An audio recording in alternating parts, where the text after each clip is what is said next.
From the IMTV Wave Channel 5 studio at Greenville Senior High School, home of the Greenville Green Wave, the Greenville Veterans Memorial Park and Digital Library proudly presents Never Stop Serving.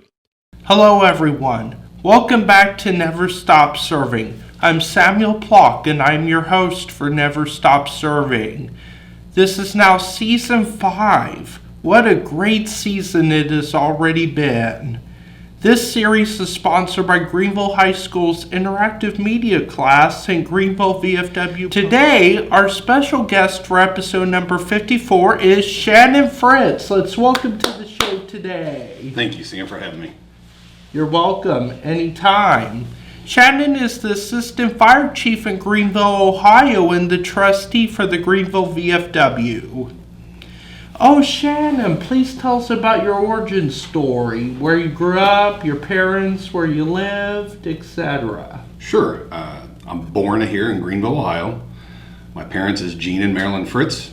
I went to Greenville City High School and graduated in 1994. After graduation, I attended the United States Army, where I did 10 years. I was a military police officer, a paratrooper, and served around the world in different campaigns. Got out in 1999, came back to Greenville, Ohio with my family, my wife and my little girl, and got hired on at the Greenville Fire Department a few months after being honorably discharged, and started at the Greenville Fire Department. And then 9/11/2001 happened. I got recalled back to active duty, where I served 2 more years on active duty.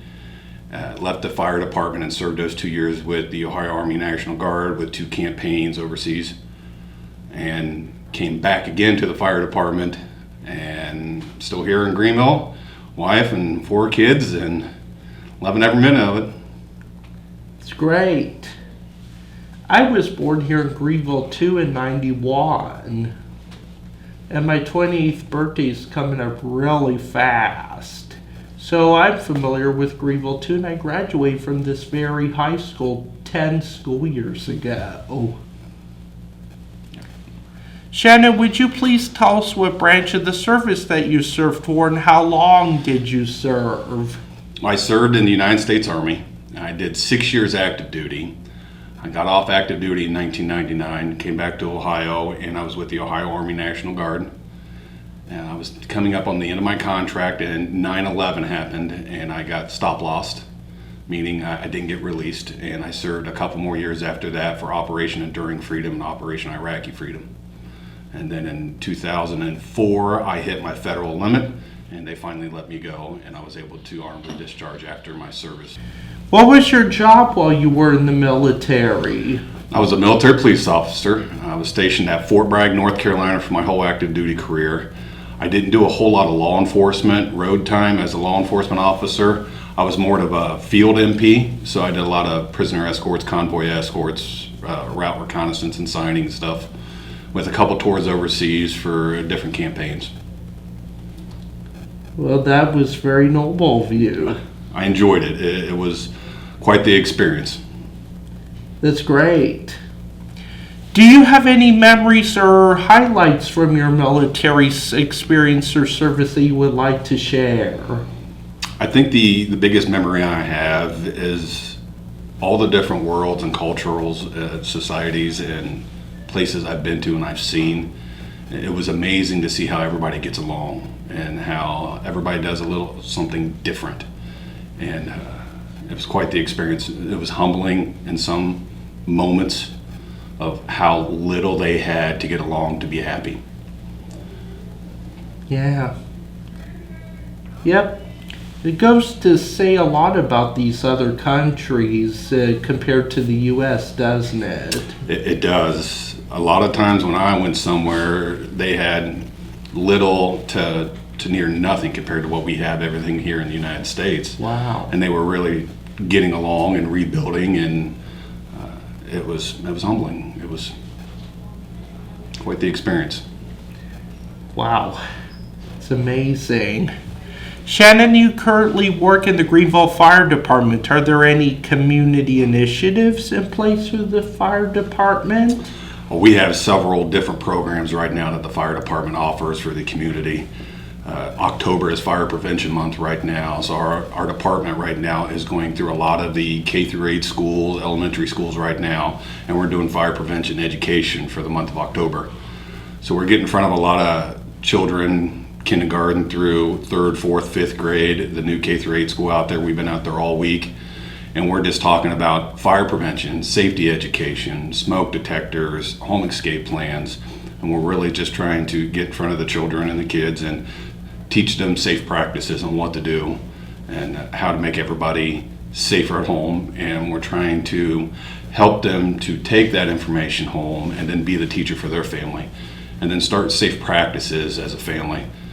We had a couple success stories here in the recent history with Greenville. The Stoner family, she's an amazing little girl. She remembers our program. Her smoke detector went off and she was able to get up and practice her escape plan just like she's learned. She took that information home from an education program we presented. She practiced it with her family, and when her smoke detector went off at home and it was a fire, they all got out safely. They went to their meeting place and everybody was rehearsed. They were educated. They knew what they were going to do. And it's those programs in the month of October that we do that's been great success for us. That is so important to do, especially since children are our next generation. That is a great point. It's a wonderful opportunity for us to be in front of those children and mentor, educate, and help teach them just those little safe practices that they need. Yes, and that is important. As for your service now, what do you do for veterans? Well, I'm a member of the VFW post here in Greenville, and we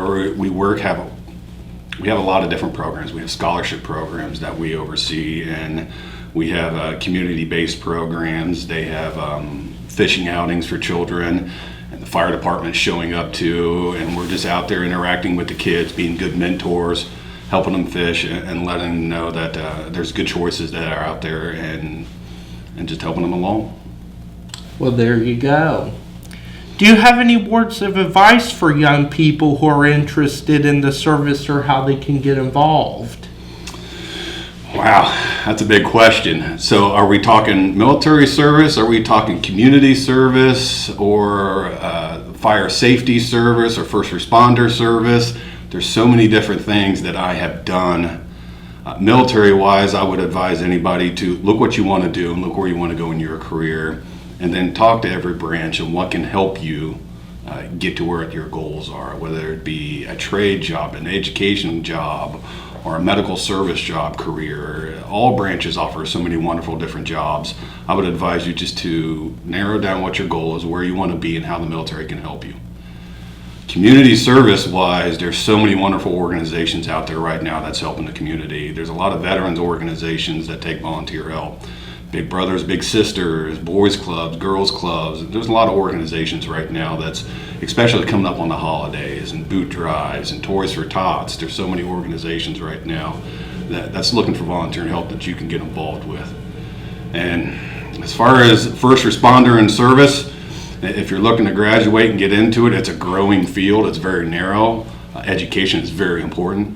There's a lot of certifications and educations you need to get into those fields, whether it be firefighting or EMS or law enforcement. I would encourage you to start talking to some counselors on where you can go to get the education, those certifications here locally.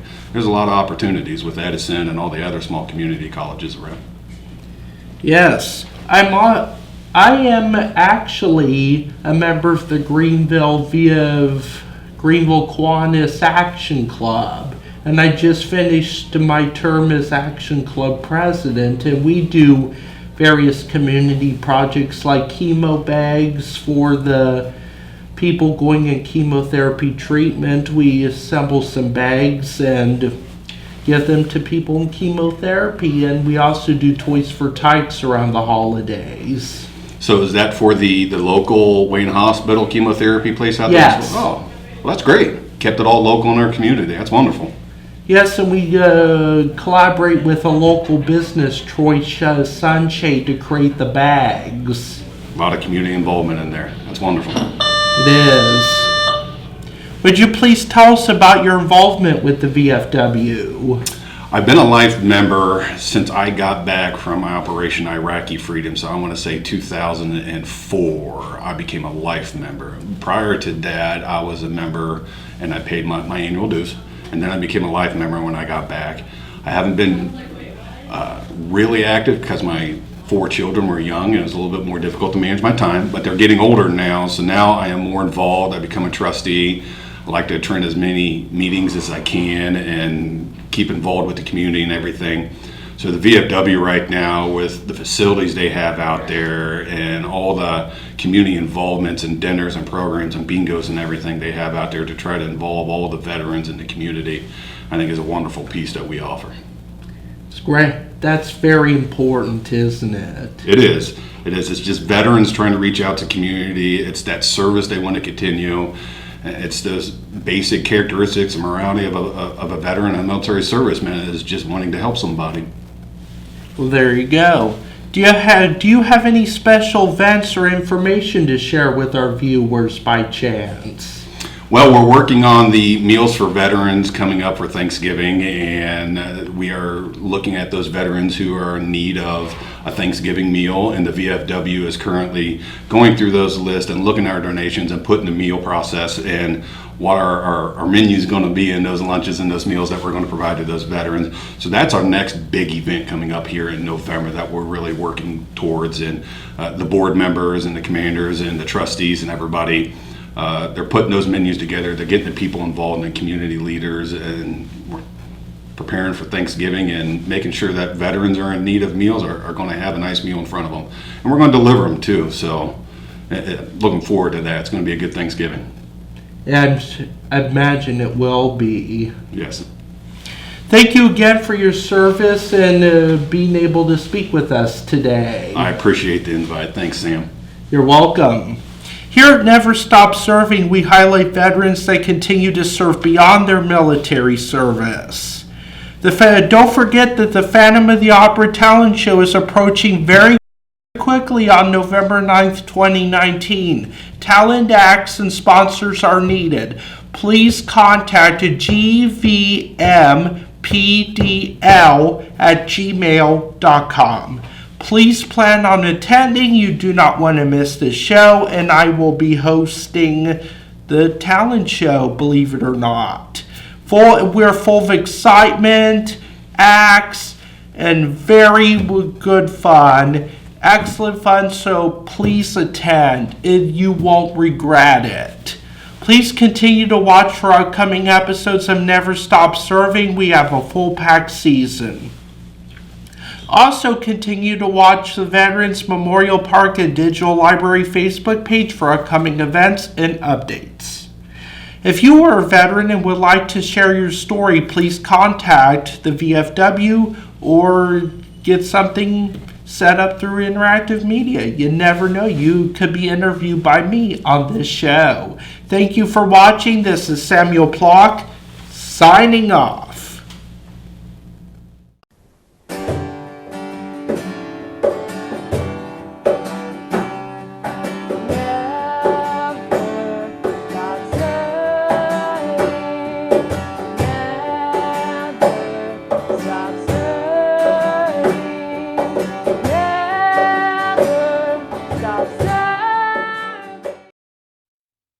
Thank you for watching.